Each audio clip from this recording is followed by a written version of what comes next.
All right, here's a pitching breakdown. I apologize about the fence being in the way. But you'll notice as he brings his leg up, does a great job of kind of leading the body with the hips. Toe starts back, but he really aggressively brings that toe forward. If you notice this guy right down here, watch it as he starts to kind of lead open. So we talked about keeping that closed, which is going to help him stay closed a lot longer on his lower half, okay?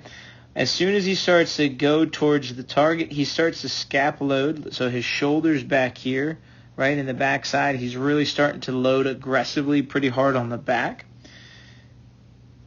And you'll notice that right when he starts to land here, he almost, look at his back leg. Watch his back leg.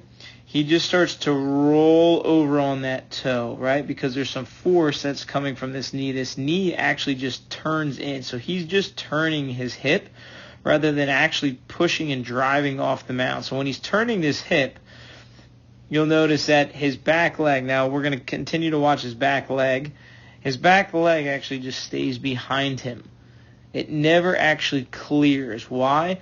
Because he's not creating enough drive off the mound. So by him not pushing off the mound, he's actually just really rotating. So when we talk about pitching, we talk about 100%, okay? 80% of your throwing velocity comes from rotational force and 20% comes from linear force, driving off the mound.